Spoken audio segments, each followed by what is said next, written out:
training Uzbeki troops for more than 5 years. Referring to an area he calls the Eurasian Balkans and a 1997 map in which he circled the exact location. Now remember, this is a book written 4 years ago.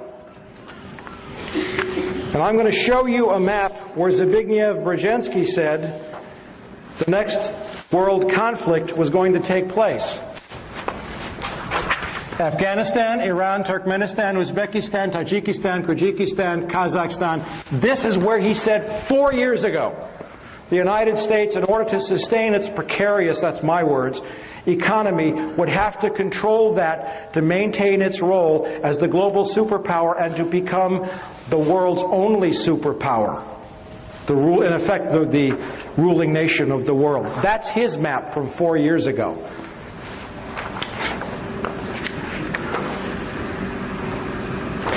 Referring to an area he calls the Eurasian Balkans and a 97 map in which he circled the exact location of the current conflict, describing it as the central region of pending conflict for world dominance, Brzezinski writes, moreover, the Central Asian republics are of importance from the standpoint of security and historical ambitions to at least 3 of their most immediate and more powerful neighbors, namely Russia, Turkey, and Iran, with China also signaling an increasing geopolitical interest in the region.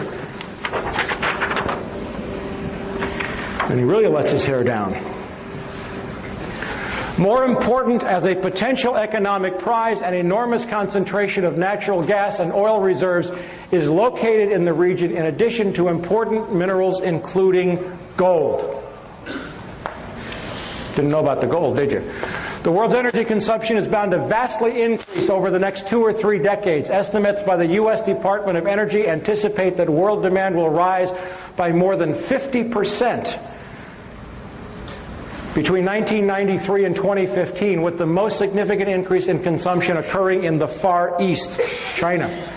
The momentum of Asia's economic development is already generating massive pressures for the exploration and exploitation of new sources of energy in the Central Asian region, and the Caspian Sea basin are known to contain reserves of natural gas and oil that dwarf those of Kuwait, the Gulf of Mexico, and the North Sea. Once pipelines to the area have been developed, Turkmenistan's truly vast natural gas reserves augur a prosperous future. He's talking about the pipelines. Without sustained and directed American involvement, before long the forces of global disorder. Global disorder? You mean democracy?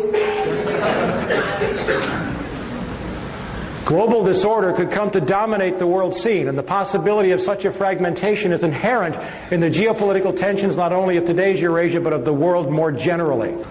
The most immediate task is to make certain that no state or combination of states gains the capacity to expel the United States from Eurasia or even to diminish significantly its decisive arbitration role. In the long run, global politics are bound to become increasingly uncongenial to the concentration of hegemonic power in the hands of a single state. Hence, America is not only the first as well as the only truly global superpower, but is also likely to be the very last. And what does he say that's going to happen? He says that the United States will fold into a one-world government in which all nations will cease to exist, run by corporations. I'm paraphrasing it. Now, hold your breath. Very last pages in the book. Moreover, as America becomes an increasingly multicultural society, it may find it more difficult to fashion a consensus on foreign policy issues except in the circumstance of a truly massive and widely perceived direct external threat.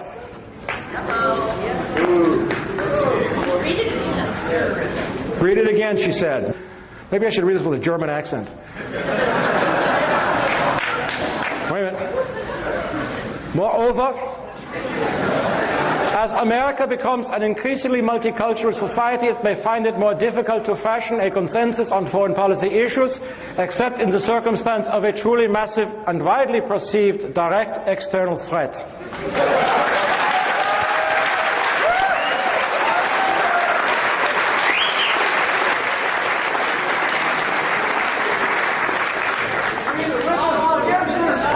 Listen, I want you to know that the Third Reich did not lose the Second World War.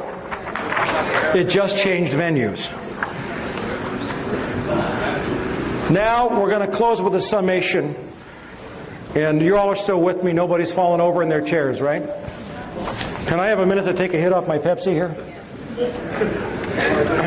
All right. Now I'm going to run you through a timeline, which is what a detective would do for a prosecutor. I'm going to run you through a series of events with some information that's absolutely going to curl your socks. Or something. And let's start with some of this we've covered. 1998 and 2000, former President George Bush travels to Saudi Arabia on behalf of the Carlyle Group, the 11th largest defense contractor. While there, he meets privately with the Saudi royal family and the bin Laden family. Source, Wall Street Journal, September 27th. Also from The Wilderness, that's my newsletter, The Best Enemies Money Can Buy. And I hope some of you folks are going to subscribe tonight. Chris, wherever you are, raise your hand.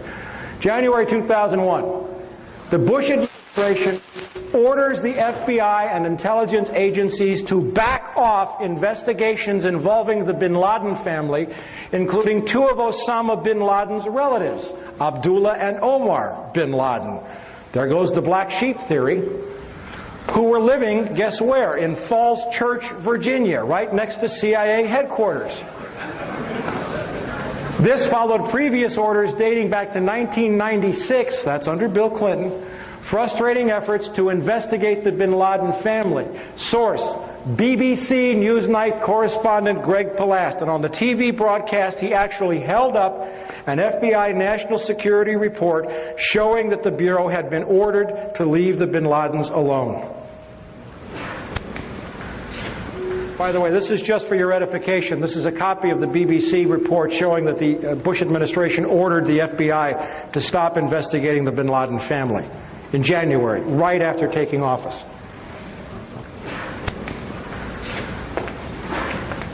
February 13th, UPI terrorism correspondent Richard Sale, while covering a trial of bin Laden's al-Qaeda followers, reports that the National Security Agency has broken bin Laden's encrypted communications. They introduced the evidence into court. The NSA had broken his secure communications. Even if this indicates that bin Laden changed systems in February, it does not mesh with the fact that the government insists that the planning for the September 11th attacks took years. May 2001, Secretary of State Colin Powell gives $43 million in aid to the Taliban. Why? Good question. Purportedly to assist hungry farmers who are starving since the destruction of their opium crop. And in January on the orders of the Taliban. Source, the Los Angeles Times, May 22. In the year 2000, the UN says that there were 3,276 tons of opium produced in Afghanistan. In 2001, they estimate that the total crop was 185 tons. That's a reduction of 94%. Now, in the Northern Alliance areas, there was an increase. There were two provinces that one place grew by, I think, 185%, almost doubled, and another it increased tenfold. But even so, the Northern Alliance provinces, with their huge increase, they were 90% of this year's crop, but 90% of 185 tons is not enough to offset. There was a net loss of 3,100 tons of opium, and that would have been such a fantastic improvement in the world opium scene. But now that they are replanting fields all over Afghanistan with opium, that possible victory we could have seen over drugs is being wiped out as a result of the U.S. intervention. May 2001, Deputy Secretary of State, one of my favorite guys in the whole world, Richard Armitage, a former Navy SEAL who used to go on kill missions in Laos and Cambodia, who has been dealing drugs for most of his adult life, who was involved in Iran-Contra and death squads, and who has been around this world as a covert operative, goes to India at the same time while the DCI, the CIA director George Tenet, travels to Pakistan. Armitage is the cover. It's a publicized tour. Tenet makes a quiet stop to Pakistan where he spends a long time with General Pervez Musharraf, our great ally in Pakistan. Pakistan's the largest supporter of terrorism in the world, by the way. Armitage has deep intelligence connections, but Tenet spends hours, and it would be reasonable to assume, wouldn't you agree, that the head of the Central Intelligence Agency, if he's meeting with the President of Pakistan, would also meet with the head of Pakistani intelligence? Wouldn't that make sense to you? Remember, the head of Pakistani intelligence has to be approved by the CIA by treaty. The guy's name is Lieutenant General Mahmood Ahmad. Source, the Indian Sapra News Agency, May 22nd. I have copies of all of these. My $1,000 is safe. June 2001. German intelligence, the BND, the Bundesnachrichtendienst, warns the CIA and Israel that Middle Eastern terrorists are planning to hijack commercial aircraft to use as weapons to attack important symbols of American and Israeli culture. Source, the Frankfurter Allgemeine Zeitung, that's a great newspaper in Germany, September 14th. July 2001. 3 American officials, Tom Simmons, former U.S. ambassador to Pakistan, Carl Inderfirth, former Assistant Secretary of State, Lee Coldren, former State Department expert on South Asia, meet with Pakistani and Russian intelligence officers in Berlin and tell them that the U.S. is planning military strikes against Afghanistan in October. A French book, La Vérité Interdite, discloses that Taliban representatives often sat in on the meetings. U.S. is going to the Taliban, get this, and says, we're going to bomb you to smithereens in October. Could we call that provocation? Historically, there is a model. Franklin Roosevelt shut off the Japanese from oil supplies in the late 30s and early 40s to provoke them into attacking Pearl Harbor. Sources, The Guardian, September 22nd, the BBC, September 18th, and the Interpress News Service in Pakistan, November 16th.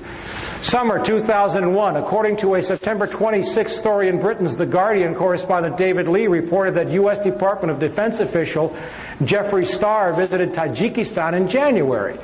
The Guardian's Felicity Lawrence established that U.S. Rangers were training special troops in Kyrgyzstan at that time. And there were unconfirmed reports that Tajik and Uzbek special troops were training in Alaska and Montana. Summer 2001, Pakistani ISI chief General Mahmoud, remember the guy I talked about, the guy that has to be approved by the CIA director by treaty? You're going to love this. Pakistani ISI chief General Mahmoud orders an aide to wire transfer $100,000 to Mohammed Atta, the lead hijacker.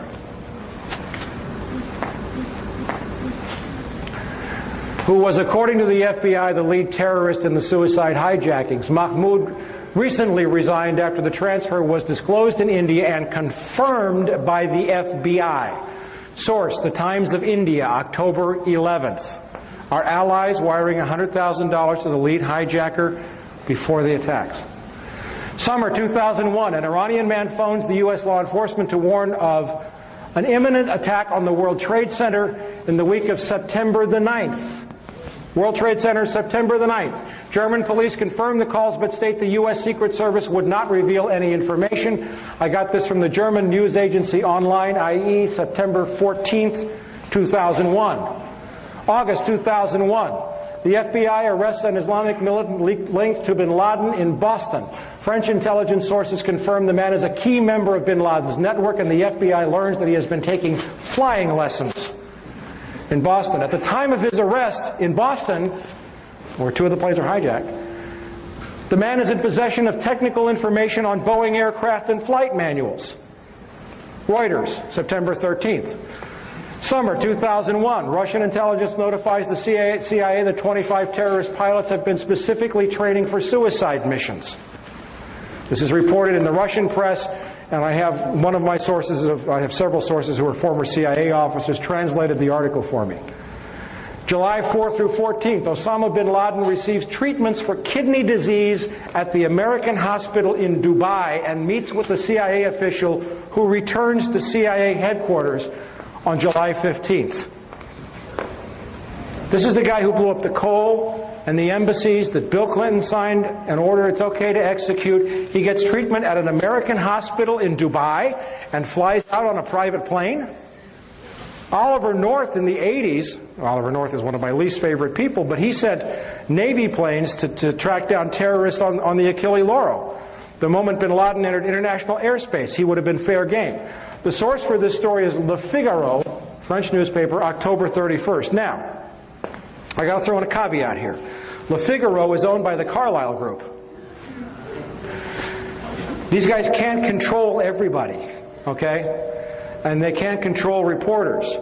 Le Figaro was emphatic that they had confirmed the details of the story. The CIA immediately came out with an adamant denial, but the CIA never lies. You know, so did some people at the hospital. But you don't have to take the story as all or everything. But Le Figaro has not retracted the story. August 2001, Russian President Vladimir Putin orders Russian intelligence to warn the U.S. government in the strongest possible terms of imminent attacks on airports and government buildings. I watched it on MSNBC on September the 15th. August, September 2001, the Dow Jones Industrial Average drops nearly 900 points in the 3 weeks prior to the attack. A major stock market crash is imminent. September 3 through 10. MSNBC reports on September 16th that a caller to the Cayman Islands to a Cayman Islands radio talk show gave several warnings of an imminent attack on the U.S. by bin Laden in the week prior to 9/11. These are just some of the advance warning bits that we have. Now, September 1 through 10. Some 25,000 British troops, the largest British naval armada since the Falkland Island War. It's not Essential Harvest, it's called Swift Sword. An operation in the planning for 4 years. Are set to deploy to Oman in the week before the September 11th attacks. It takes years to plan this kind of a deployment. And yet the British government had been planning it for 4 years. After the attack on the 11th, there was a slight hiccup. They waited, but the deployment went ahead as scheduled, supposedly to support the U.S. But you have to understand, I don't know how many veterans we have in this room, but you have to understand that it takes months and months and months to deploy these kinds of personnel, yet they're already set to go to Oman. At the same time, 2 U.S. aircraft carrier battle groups happen to be rendezvousing off the Pakistani coast. This is not a normal deployment. The Pakistani coast is not the Persian Gulf, it's the Arabian Sea. Yet we have 2 aircraft carrier battle groups off the Pakistani coast, and at the same time, some 17,000 U.S. troops join more than 23,000 NATO troops for Operation Bright Star in Egypt. Fully deployed, combat ready, locked and loaded. All before September the 11th. Is this suspicious? I think so. September 6th through 7th, we have the 4,744 put options on United Airlines, CIA monitoring stock trading in real time. September 10th, 4,500 put options are purchased on American. September 6th through the 11th, no other airlines show any similar trading patterns to those experienced by UAL and American. The put option purchases on both airlines were 600% above normal. September 6th through 10th, put options on Merrill Lynch, Morgan Stanley, AXA Reinsurance, and Munich Re. It has been documented, and I talked about this through the Promise software, that intelligence agencies routinely track the stock trading. And I'll tell you what I think, an opinion here, happened, is that someone at CIA told the head of A.B. Brown, and the head of A.B. Brown decided to make himself a little money on the side, and he got caught because the stock market was shut down because, well, we'll come to that in a second. General Mahmoud of the ISI, the guy that wired $100,000 to Mohammed Atta, the guy that had to be approved by the CIA, happened to be in Washington on September the 11th. He had arrived a week before. I think he was discussing war plans. That's from MSNBC. September the 11th, for 35 minutes from 8:15 a.m. until 9:05 a.m., with it widely known to the FAA and the military that 4 planes had been simultaneously hijacked and taken off course. No one notifies the President of the United States. It is not until 9:30 that any Air Force planes are scrambled to intercept, but by then it is too late. This means that the National Command Authority waited for 75 minutes before scrambling aircraft, even though it was known that 4 simultaneous hijackings had occurred, an event that has never happened in history. Sources: CNN, ABC, MSNBC, the Los Angeles Times, and the New York Times. And if you go to my website, you will see the beginning of a fabulous series of articles out of Canada. They've established clearly, using documents that have now been taken down off of U.S. Air Force websites, that it is a matter of routine policy on the FAA and the U.S. Air Force to scramble a jet the instant any airliner is hijacked without waiting for an order from the President. What does that mean, to scramble? I don't know, sorry. You put them up in the air and make them go intercept the jet, not shoot it down, but you put a fighter aircraft in the airspace with the hijacked airliner. It's FAA routine procedure. It doesn't require an order from the President of the United States. Remember Payne Stewart? Remember his airplane? Remember it went off course? It was off course for no more than 10 minutes, and fighter jets had been scrambled to fly along beside it. Now, if we have 4 simultaneous hijackings, why were no planes scrambled to intercept those planes for 75 minutes? The Andrews Air Force Base website has taken down information saying that it maintained a ready response scramble force to protect the skies over Washington, D.C. Presidential order is not necessary to intercept an aircraft. It is necessary to shoot down an aircraft. And yet the government has committed a lot of lies. Dick Cheney has lied about U.S. Air Force response. I used to work outside Andrews Air Force Base. I saw F-16s, F-18s, F-15s taken off all the time. So they took down that site? They have changed the site.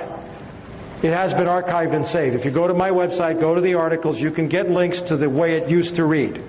Okay? All right. September 13th. China is admitted to the World Trade Organization after 15 years of unsuccessful attempts. The vote was taken, it was just ratified about a week ago, but that was the vote. Nobody noticed.